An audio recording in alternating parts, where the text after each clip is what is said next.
Hi everybody, in this video I'm going to be reviewing this red Swarovski crystal embellished underbust corset made by Pearls and Arsenic. Pearls and Arsenic is described as Hong Kong's first luxury corset brand and is owned by Raven Tao, who actually has her own YouTube channel here. So without further ado, here's the front, the side, the back, and the other side. For the length and fit of this, the center front is 11¼ inches. The princess seam here from under the bust to the top of the lap is 9 inches.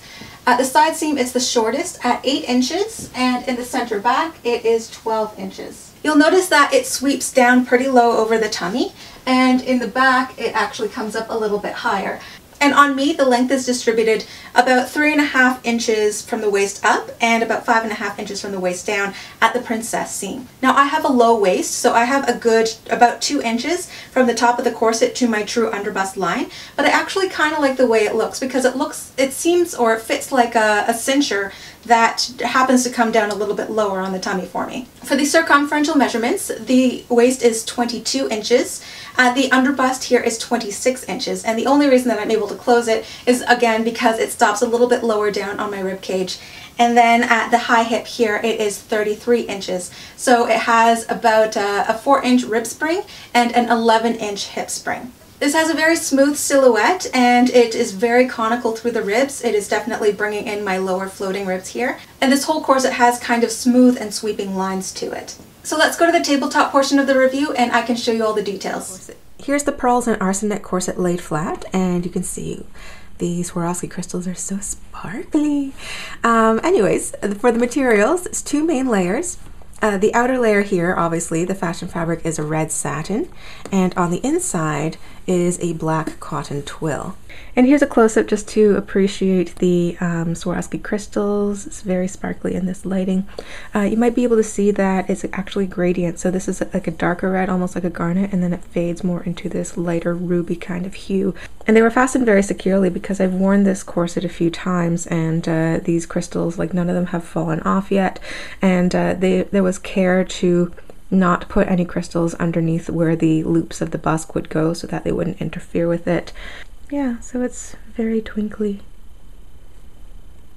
It's a 6-panel pattern, 1, 2, 3, 4, 5, 6.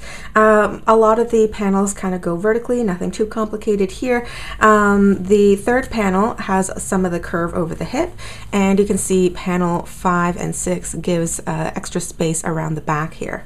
And for the construction, both layers were flatlined and treated as one layer, and then the panels were assembled. It has a secure and tidy top stitch on each seam, so the seam allowances were facing the inside, and then internal boning channels were laid down, and these internal channels are made with cotton twill. And on the inside you can also see the waist tape. It's a partial waist tape, so it extends from the seam between panels 1 and 2 to the seam between panels 5 and 6.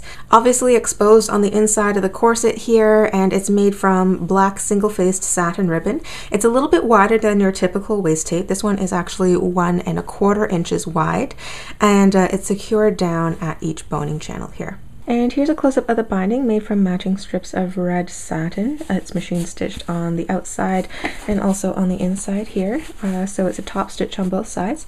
Additionally, there are, I believe, 4 garter tabs, 2 on each side. The Modesty panel in the back is very wide, it's 7½ inches wide, so that would cover a lacing gap in the back, probably up to 6 inches wide. And it's finished in matching red satin outer fabric and black twill here. It's unstiffened, but it is quilted. You can see the vertical lines there. It's attached to one side of the corset here, but you can easily remove this with a seam ripper if you don't like Modesty panels and you want to remove it. And the Modesty panel is also finished with the red binding on the top and bottom edges here. Additionally, there is a Modesty placket in the front, made from, again, matching red satin here, and the binding extends through it here. 1 inch wide. Is a little bit wider than you would normally see, and it's not boned, but it does have a bit of stiffness to it. It might be buckram inside. The busk used in this corset is 10 inches long, and it has 5 loops and pins equidistantly spaced. It is 3/4 inch wide on each side. So it's not your typical standard flexible busk. It is slightly wider and slightly stiffer than your standard busk. And there are a total of 14 bones in this corset, 7 on each side, not including the front busk here. So it's single boned on the seams in internal boning channels. You can see here that they all attract the magnet. These are 1/4 inch wide spiral steel bones. And in the back here, there are an additional 2 1/4 inch wide flat steel bones surrounding the grommets. Both the center front and the center back also feel like it's further reinforced or stiffened by a very heavy fusible interfacing or some sort of like heavy canvas or buckram that helps to give it a little bit more body. And in the back especially, I find that it helps to prevent warping around the grommets and like any bowing of the bones here. There's a total of 24 grommets in the back of this corset, 12 on each side. They are size 00 with about a medium flange around them. They're more or less equidistantly spaced except for the 2 that are closest to the bunny ears here. They're a little bit closer together to help with cinching. And here's the underside of the grommets with the washers. All of them have rolled really nicely. I actually do not see any splits in these right now. And the back is actually very good at not warping when I'm lacing up. And the laces that come with this corset are 1/4 inch wide, flat black nylon lacing. It's your typical workhorse type of corset lacing. A little bit of spring to it, but not too much. Very difficult to snap or break, doesn't catch on the grommets. It glides well through the grommets, holds knots and bows very securely. I would probably later on switch this lacing out for some double-faced red satin lacing just so it would match the rest of the corset a little bit better. But these were the laces that came with the corset. And this concludes my review of this Swarovski embellished underbust corset by Pearls and Arsenic. I hope you enjoyed it and you learned something new. If you did, please remember to click that like button and help support the channel. If you have any comments or questions about this corset or Pearls and Arsenic in general, feel free to leave a comment down below. I'd be happy to get back to you or direct your questions to Raven. Thank you so much for watching, and I will see you next week for another video. Bye.